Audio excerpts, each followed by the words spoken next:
আসসালামু আলাইকুম। সকলকে স্বাগত জানাই জিআইএস নলেজ ল্যাবে। আজ আমরা শিখব কিভাবে একটি ম্যাপের উপর জিও রেফারেন্সিং করা যায়, অর্থাৎ একটি ছবিকে কিভাবে অক্ষাংশ ও দ্রাঘিমাংশের মাধ্যমে চিহ্নিত করা যায়। এই জন্য প্রথমে আমাদেরকে আর্ক ম্যাপ ওপেন করতে হবে। তারপর আমরা আমাদের ডাউনলোডকৃত টোপোশিটটি আর্ক ম্যাপে ওপেন করব। কিভাবে একটি টোপোশিট ডাউনলোড দেওয়া যায় এ সম্পর্কে পূর্বেই আমি একটি ভিডিও ছেড়েছি। আমার চ্যানেলে আপনারা এটি দেখতে পাবেন, কিভাবে গুগল আর্থ প্রো ও টোপোশিট ডাউনলোড দেওয়া যায়। এখন আমরা অ্যাড বাটনে গিয়ে আমাদের কাঙ্ক্ষিত টোপোশিটটিকে সিলেক্ট করে দেব। এটি একটি জেপিজি ইমেজ। ওকে বাটনে ক্লিক করব, তবেই আমাদের টোপোশিটটি আর্ক ম্যাপে ওপেন হবে। এখন আমরা ঢাকা সিটি টোপোশিট এর উপর রাইট বাটন ক্লিক করলে, প্রপার্টিসে গিয়ে সোর্স মেনুতে ক্লিক করলে আমরা নিচে গিয়ে স্পেশাল রেফারেন্সে আনডিফাইন্ড দেখতে পাবো এবং XY কোঅর্ডিনেট সিস্টেমেও আননোন দেখা যাবে, কেননা এটি একটি জেপিজি ছবি। এখানে XY কোঅর্ডিনেট সিস্টেম দেওয়া নেই। এই জন্য আমরা টোপোশিটের উপরে রাইট বাটনে ক্লিক করব। রাইট বাটনে ক্লিক করার পর ডাটা ফ্রেম প্রপার্টিসে ক্লিক করব। ডাটা ফ্রেম প্রপার্টিসে ক্লিক করার পর আমরা জিওগ্রাফিক্যাল কোঅর্ডিনেট সিস্টেমে গিয়ে রেফারেন্স যুক্ত করে দেব।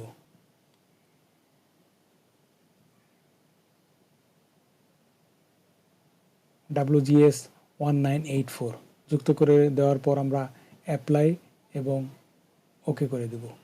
জিও রেফারেন্সিং করার জন্য আমাদেরকে জিও রেফারেন্স টুলবার নিয়ে আসতে হবে।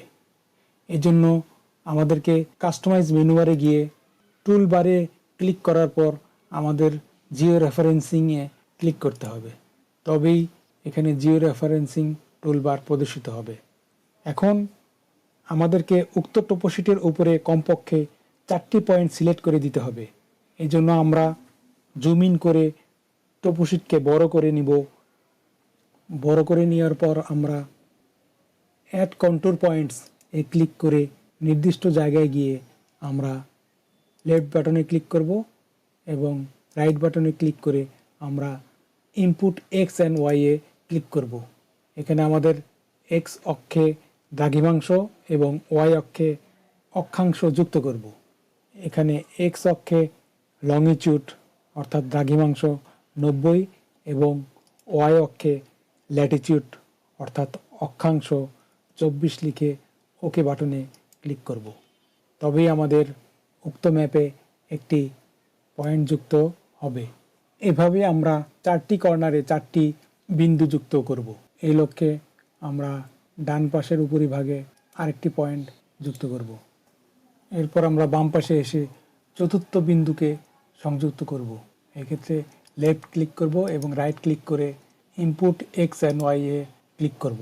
ক্লিক করার পর 90 এবং 23 লিখে ওকে বাটনে ক্লিক করব।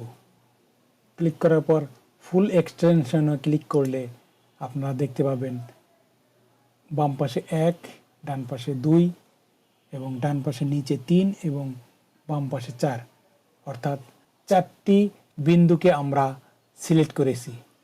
এই 4টি বিন্দুকে সিলেক্ট করার পর আমাদের টোপোশিটটি জিও রেফারেন্সিং হয়ে গেছে।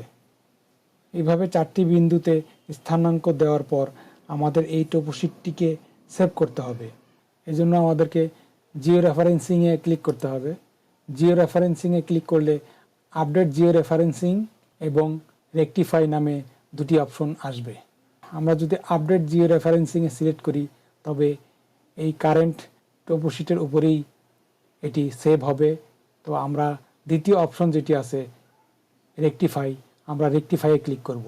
রেকটিফাইয়ে ক্লিক করলে আমরা নতুন একটি জিও রেফারেন্সিং ইমেজ নামে সেভ করব। এখানে একটি সেভ এজ ডায়ালগস বক্স আসবে। এই ডায়ালগস বক্স থেকে আমরা আউটপুট লোকেশন সিলেক্ট করে দেব। আউটপুট লোকেশন সিলেক্ট করে দেওয়ার পর আমরা নেমে গিয়ে আমরা টোপোশিটের নাম দেব।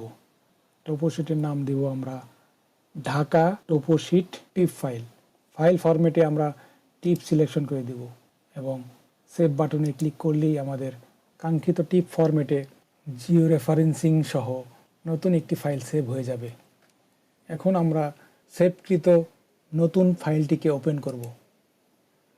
ওপেন করার পর আমাদের লেয়ার অপশনে গিয়ে প্রপার্টিসে যাব এবং প্রপার্টিসে জেনারেলে গিয়ে আমরা ডিগ্রি, মিনিট, সেকেন্ড সিলেক্ট করে ওকে বাটনে ক্লিক করব।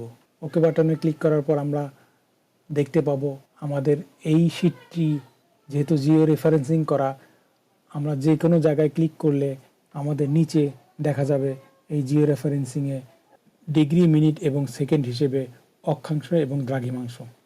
আমরা যদি এই ফাইলটিকে জুম ইন করি তবে সুন্দরভাবে এটি দেখতে পাবো। আমরা যদি এখানে ক্লিক করি, এই পয়েন্টটির অক্ষাংশ এবং দ্রাঘিমাংশ ছিল, এই পয়েন্টটির দ্রাঘিমাংশ ছিল 90 ডিগ্রি এবং অক্ষাংশ ছিল 24 ডিগ্রি। তো আমরা নিচে যেটি দেখতে পাচ্ছি 90 ডিগ্রি এবং 24 ডিগ্রি।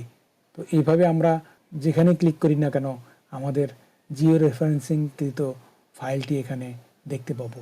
এভাবেই আমরা একটি টোপোশিটকে জিও রেফারেন্সিং করতে পারি।